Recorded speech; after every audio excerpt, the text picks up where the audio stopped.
Hello friends, welcome to my channel Priyanka AB, जहाँ पर हम अपने एचआर से रिलेटेड और लॉ से रिलेटेड सारे कंसेप्ट को क्लियर करेंगे जो कि आपकी PSU and net JRF exams में काफ़ी हेल्प करेंगे। तो आज का हमारा टॉपिक है equal remuneration act 1976। Equal remuneration act 1976 क्यों लाया गया था, इसका ऑब्जेक्ट क्या था?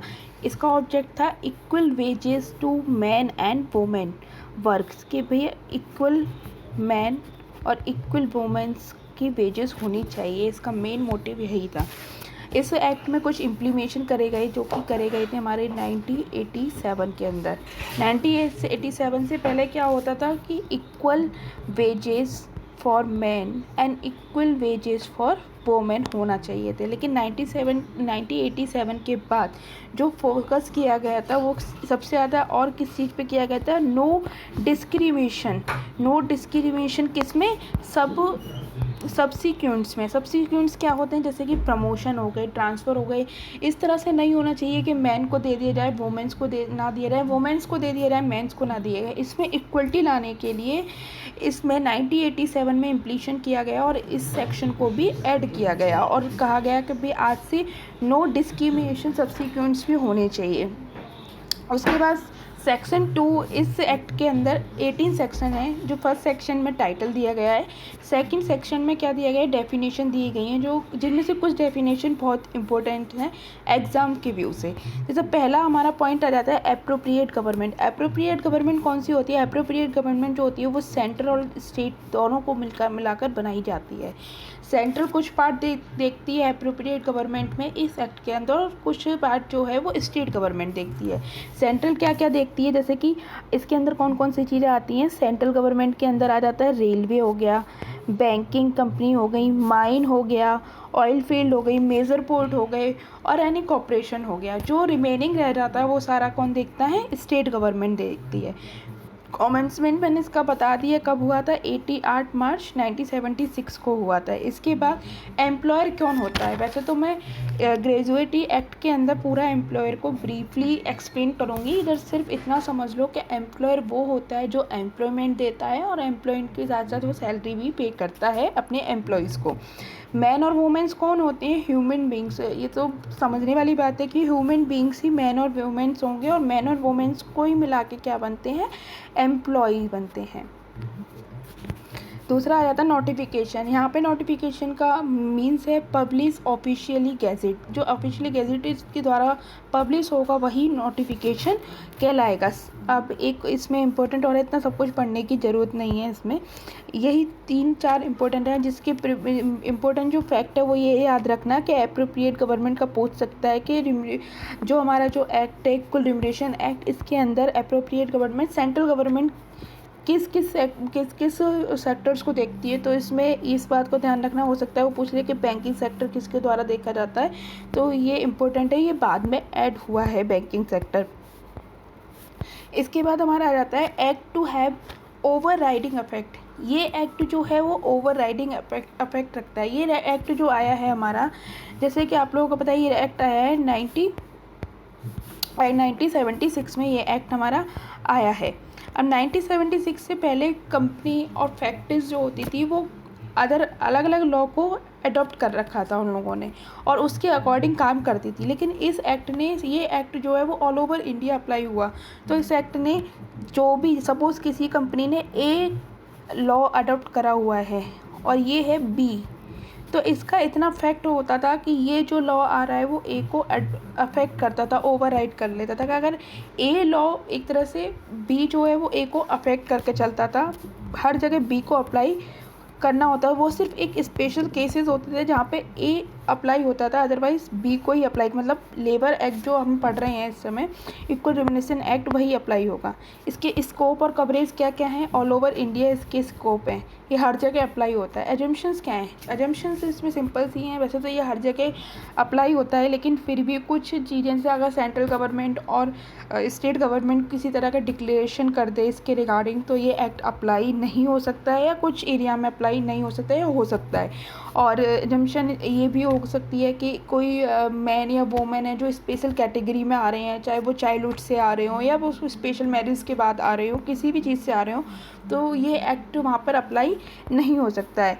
अब इसके कुछ ऑब्लिगेशंस भी हैं। इसमें किसकी ऑब्लिगेशंस हैं कि एम्प्लॉयर की कुछ ऑब्लिगेशन है, कुछ कर्तव्य हैं। क्या क्या है सेक्शन 4 के अंदर? ये पहला है कि duty of employer to pay equal remuneration to man and women work for done same work and work for the similar nature. अगर कोई बंदा एक काम कर रहा है, कोई बंदा बी काम कर रहा है, लेकिन दोनों के वर्क ऑफ कंडीशन एक हैं, वर्क ऑफ नेचर एक हैं, तो वहाँ पे बोला गया है कि मैन और वोमेन को इक्वल वेजेस प्रोवाइड की जाएं।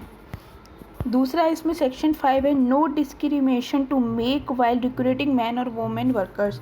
अगर मैन और रिक्रूटमेंट होता है अगर फैक्ट्री के अंदर और तुम मैन और वोमेन दोनों इंटरव्यूज़ के लिए आते हैं या दोनों को तुम कर रहे हो, तो उसमें किसी तरह का डिस्क्रिमिनेशन नहीं हो, भेदभाव नहीं होना चाहिए। क्यों नहीं होना चाहिए? सपोज़ मैन को तुम दे रहे हो 100 रुपीज़ और वोमेंस को तुम लो 80 रुपये में, इस तरह का कोई वेजेस में भी डिस्क्रिमिनेशन नहीं होना चाहिए। ना ही किस चीज़ में होना चाहिए? पोजीशन में, ना ही प्रमोशंस में, ना ही ट्रांसफ़र में, किसी भी तरह का कोई डिस्क्रिमिनेशन नहीं होना चाहिए। फिर इसके अंदर एक और आता है सेक्शन 8 के अंदर, जो एम्प्लॉयर की ड्यूटी है कि वो हर तरह वो रजिस्टर को मेंटेन करके चलाएगा। जो भी एम्प्लॉयज़ के यहाँ पे काम करने आ रहे हैं, जो भी लेबर आ रही है, उसकी अटेंडेंस, उसका नाम, क्या क्या करते हैं, उसका नाम, date of birth, nature of work, attendance, working hours, जो भी उसमें मैन्युटी होती है, उस सारी चीज़ों को वो इसमें मेंशन करके चलेगा। ये 3 सेक्शन में ऑब्लिगेशन दी हुई है, सेक्शन 4, सेक्शन 5 और सेक्शन 8। ये तीनों के अंदर उसके कर्तव्य बताए हुए हैं कि एम्प्लॉयर को क्या करना चाहिए। इसके बाद क्या होता है कि गवर्नमेंट जो है एक एडवाइज़री कमेटी बनाती है, जिससे वो सलाह मशवरा भी करती है, प्लस वो इस एक्ट के अंदर क्या इम्प्लीमेशन की जाए या किस तरह से इसको और अच्छा बनाया जाए, किस तरह से इस पर कार्य किया जाए, वो सब कुछ कौन देखता है? एडवाइज़री कमेटी बनती है। एडवाइज़री कमेटी ज़रूरी नहीं है कि वो एक ही हो, वो एक से ज़्यादा भी हो सकती हैं, और इसमें कम से कम 10 मेंबर्स होने चाहिए। 10 से ज़्यादा हो सकते हैं, 10 से कम नहीं हो सकते। और अगर 10 मेंबर्स हैं, जितने भी मेंबर्स आप इसमें ऐड करोगे, उसमें आधी जो होंगी वो वोमेंस होंगी, क्योंकि ये एक्ट मोस्टली रिलेटेड है वोमेंस के हक से, तो इसमें वोमेंस हाफ रहेंगी। दूसरा, इसमें डिस्कशन किस बात का होता है? इसमें किस बात का होता है कि इसमें लेडीज़ के वर्किंग आवर्स का डिस्कशन होता है, किस तरह से वर्किंग आवर्स उनके दिए जाएं, क्या उनके लिए अच्छा रहेगा, जिसमें वो बहुत अच्छी तरह से अपने को फिट कर सके। नेचर ऑफ वर्क क्या होगा कि उनको किस तरह से दिया जाए कि वो ईज़िली उस वर्क को कर सकें और अच्छे से कर सकें। अगर रिक्वायरमेंट है तो पार्ट टाइम एम्प्लॉयमेंट भी वोमेंस के लिए निकाला जाएगा कि किस तरह से वर्क और क्या पार्ट टाइम एम्प्लॉयमेंट है, जिससे कि वोमेन कार्य कर सकें, अपने वर्क को मैनेज कर सकें। सेक्शन 7 के अंदर दिया गया है कि power of appropriate government to appoint authority for hearing and deciding the claim and complaint. Appropriate government के पास पावर होती है कि वो एक ऐसे अथॉरिटी को हायर करे जो कि डिसाइड कर, जो हर तरह की हियरिंग, जो भी कंप्लेंट्स आ रही हैं या जो भी प्रॉब्लम्स आ रही हैं, उनकी हियरिंग कर सके। अगर क्लेम भी है तो उसको किसी तरह का क्लेम डिसाइड हुआ तो उसके रिगार्डिंग भी वो क्लेम कर सके। जो अपॉइंटमेंट होती है, जो इसमें एक ऑफिसर की अपॉइंटमेंट होती है, ऑफिसर का मेन जो रहता है ऑफिसर का, वो क्या रह सकता है कि क्लेम करना।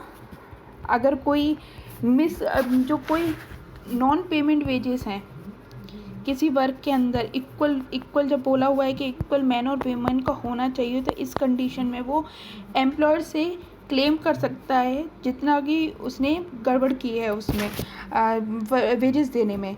और इसके अंदर एप्रोप्रिएट गवर्नमेंट का हक भी होता है, इसमें अथॉरिटीज़ का राइट भी होता है कि वो कंप्लेन को भी रजिस्टर कर सकता है। फिर इसके बाद आता है इंस्पेक्टर सेक्शन 9 में है, जिसमें क्या होगा? इंस्पेक्टर पहले तो इंस्पेक्टर किस लेवल का होना चाहिए? सबसे पहले तो ये होगा, तो इंस्पेक्टर जो है वो एक लेबर लॉ से रिलेटेड होना चाहिए इंस्पेक्टर भी।